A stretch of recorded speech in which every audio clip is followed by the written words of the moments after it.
usually when we're not comfortable with different things, there's a reason.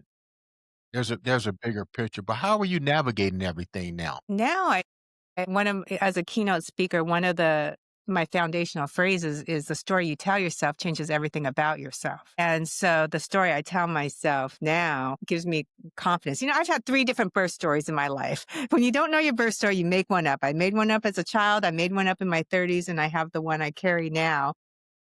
Because I was so young, I didn't know any different than now. And I don't know that the transition was as difficult, although, they say that I have a biological son and an adopted daughter. And when you have a child and you realize, man, that child within the first year, even if it's just the first year, that bond that happens and getting their needs answered all the time. And you think of a child who's been to different homes in that first year, that's not going to be the same child. And so I know that even though I don't know exactly what that may have done to me as a person, being put in different situations within my first year. I know it's definitely had to affect me in some way as opposed to, living with my birth family and never having that experience that first year. How difficult was it to develop closeness? Because to me, your first child probably changed the trajectory of anything that might have cloud your thinking of past because it's a lot different. Were you missing nerd?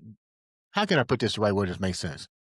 Because you were adopted, because you knew the situation.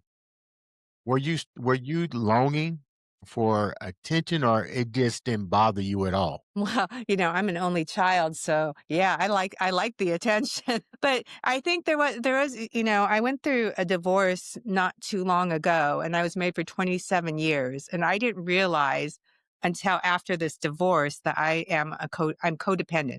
I have to watch myself, and I didn't understand what codependency meant. I consider myself a very independent person, so I thought there's no way I'm codependent. I didn't realize the two can coexist. And meaning that, when you're, at least the way it manifests for me, when you're codependent, a lot of times you really want people to like you. So you do stuff, to make their lives look normal or feel good. It comes from probably a place of not wanting to be abandoned. So, that definitely is a piece of it.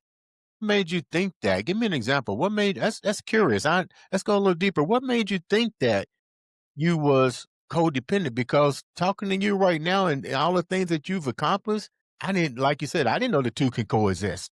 Yeah, I didn't either. And it's things like, not to throw anybody under the bus, but let's give an example. If somebody, for instance, may have a substance abuse issue, okay, and you curate your life around this substance abuse issue so that they look like they don't have that problem. And, you might do things like make sure that you both leave parties at a time where you're not staying late so this doesn't show up. Or at home, if the other person passes out or something, you just let them be and tiptoe around them. Things like that, where you basically are you don't realize you're supporting maybe a problem by How long did this go on for you before you realized what was going on? talking about me. Years, absolutely years. And I didn't realize that that's codependency. When did the lights go off? When did the light go off? I filed for divorce in 2023, December 2023, and I was finalized this year. What did you change differently after finding out this? What did you do differently? You're a keynote speaker, Hmm. published writer, a mother of two. You had to have your shit. Let's call it what it is. Somewhat. Yeah. Was it hard for you to get back on track? And how did you get rid of that part of saying, I don't need the codependency? How did you change that trajectory? For me, it's just recognition. It's recognizing what that is. And I got married in my 20s. I was a checklist person. I went to high school, college, law school, got married, had 2 kids, got 2 dogs. I mean, the Look at checklist the person. Cinderella story. Yeah. Yeah. And so I was so young when I got married, and you get into these patterns and you don't realize it. So it's not something that I think for me, because this showed up just in this relationship.